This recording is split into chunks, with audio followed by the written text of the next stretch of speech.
Üdv prepperek és vadászok! Ebben a mai videóban egy éjjellátó kamerát fogunk letesztelni, ezt a Banggood küldte, és igazából egy olcsó kis cuccról van szó, tehát olyan nagy elvárásaim nincsenek, de megnézzük, hogy mégis mire képes, úgyhogy gyertek és tartsatok velem!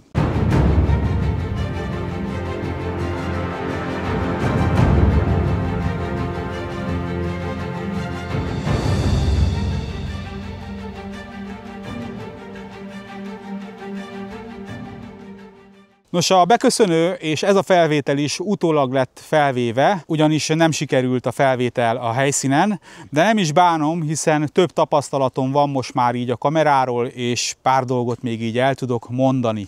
Nem sokára az a felvétel jön, mikor kint vagyunk már egy vadászlesen, és kibontjuk, kicsomagoljuk az eszközt. Ott említést fogok tenni arról, hogy az nem a saját SD kártyáját használom, ugyanis mikor beleraktam, akkor nem működött, és ezzel nem akartam bíbelődni, kicseréltem a saját kártyámra, de ez az SD kártya azóta sem működik, ez egy 32 GB-os SD kártya, már a gyártóval fölvettem a kapcsolatot, és mondták, hogy orvosolni fogják természetesen, sajnálják, hogy nem működik az SD kártya. Minden esetre nekem gyanús az, hogy 32 GB-os kártyát adnak hozzá ennyi pénzért, nem tudom, hogy egyébként az tényleg valóban annyi-e, hiszen nem tudtam formázni. Na de most jöjjön a kicsomagolás, úgyhogy gyertek, tartsatok velem! Nos, hát magát a infra monokulárunkat igazából egy ilyen egyszerű dobozba kapjuk, a fő paraméterek föl vannak tüntetve, itt lehet látni, hogy elemet kell belerakni, aztán rá tudjuk tripodra rakni, USB-C port, SD kártya, 1,5 szoros TFT kijelzője van neki, fókuszált, infraledes világítást kapott, fő paraméterek, 32 GB microSD kártya. Na de bontsuk ki, nézzük meg, hogy mit kapunk a pénzünkért.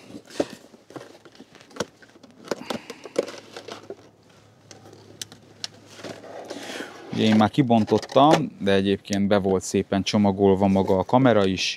Kapunk használati utasítást, több nyelvűt.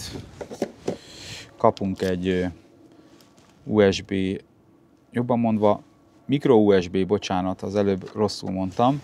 Bár itt a dobozom, mintha, hát jó, csak annyi van írva, hogy USB. Csak már megszoktuk, hogy már mind USB-C, de hát ez még a régi szabvány, de se baj, mert egyébként tökéletesen működik ez is. Ugye kapunk egy ilyen kis kendőt, amivel meg lehet az optikát tisztítani. Aztán kapunk magához az eszközhöz elemeket, kapunk 6 darab ceruza elemet.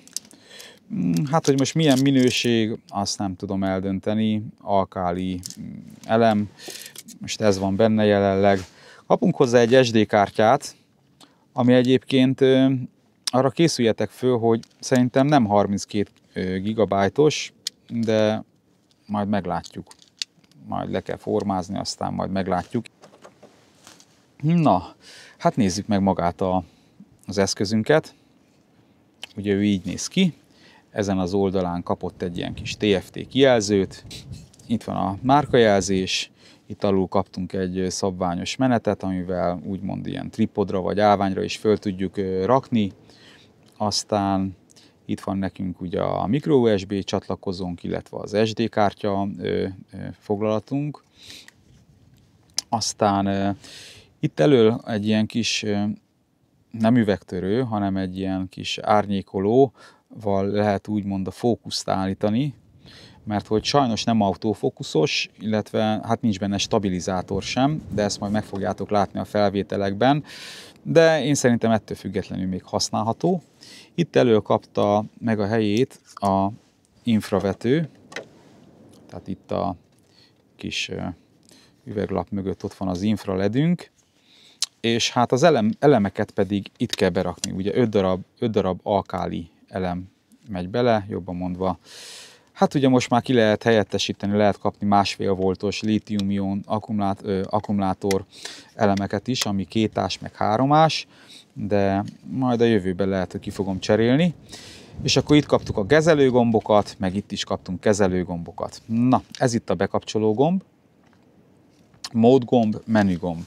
Ugye megnyomtam a bekapcsolást, Ugye meg is jelent a monitorunkon a lényeg. A kamera már aktív, ugye mutatja, hogy hány óra fér rá az SD kártyára, illetve most videómódban van, nem fényképmódban van, és az akkumulátor töltöttségét is visszajelzi. Egyébként nagyon sok mindent be lehet állítani a menüjében, itt tudunk átváltani, vagy megnézni esetleg korábbi videókat. A felvétel indítását ezzel a gombbal indítjuk, az infrát ezzel kapcsoljuk be, ezzel kapcsoljuk ki, illetve felvétel közben ezzel tudunk még a videófelvételbe zoomolni. Egyébként Full HD felvételt képes, különben pedig a videó leírásába beraktam a linkjét, elérhetőségét magának ennek az eszköznek, ilyen 18 000 forint körül van meg postával a Banggoodról. Egyébként ők támogatták ezzel az eszközzel ezt a videó rögzítését, úgyhogy itt is köszönöm szépen, Banggood. Na, hát várjuk meg az estét, nézzük meg, hogy este hogy muzsikál ez a kis kamera. Egyébként nézzétek meg, olyan, mint a régi kis kamerák, ilyen kis tartóval. Kukucs! Különben pedig ezt a éjjellátó monokulárt még meg fogjuk egy kicsit turbozni a hatótávját, mert itt van a Speras TH4-es, ami 4 féle színmóddal tud világítani. Piros, fehér, zöld és infrafénnyel, és mindez zoomolható módon, tehát egész távolba is el fogok tudni infrával világítani. Kíváncsi leszek, hogy ez az infrakamera egyébként hogy teljesít, hogy fogja látni. Úgyhogy most már nincs más, mint inni, enni, és megvárni, míg besötétedik. Na most akkor nézzük meg, hogy mit lát ez az éjjellátó. Ezt bekapcsoljuk. És hát, mint látjátok, korom sötét van, és jó nagy viharos szél abból az irányból. Indítjuk el a felvételt.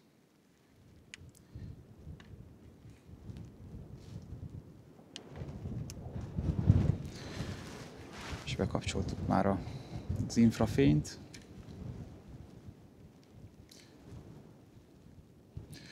Hát a fókusz egyébként nem túl praktikus különben, hogy így kézzel kell befókuszálni a területet, de egész jól meg lehet figyelni a vadetetőt.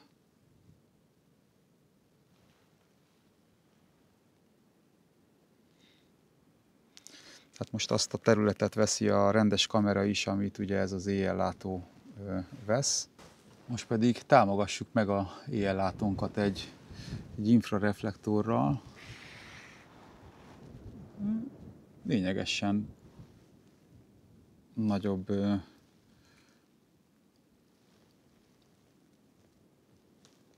fényünk van. Na, a kamerát átrakjuk most a másik oldalra, mert itt nagyobb a mező, és nézzük meg ebbe az irányba, hogy maga a lámpa és a kamera hogy adja vissza a fényeket, és milyen messzire képes ellátni. És jelenleg ugyanazt veszi a két kamera. Befókuszáljuk ott a távoli pontot, vagy hát megpróbáljuk. És hát itt távoliban megnézzük, hogy igen, azt kell mondjam, hogy egész szépen maga a reflektorunk szépen elvisz. Nézzük meg, ami van a távolban, egy geodéziai torony. Nézzük meg, hogy addig képes-e elvinni. És igen,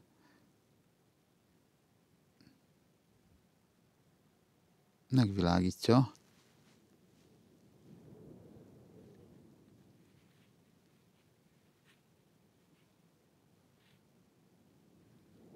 Nos, srácok, én azt gondolom, hogy nem egy rossz cucc. Érdemes egyébként tripodot használni hozzá, mert nincs benne képstabilizátor.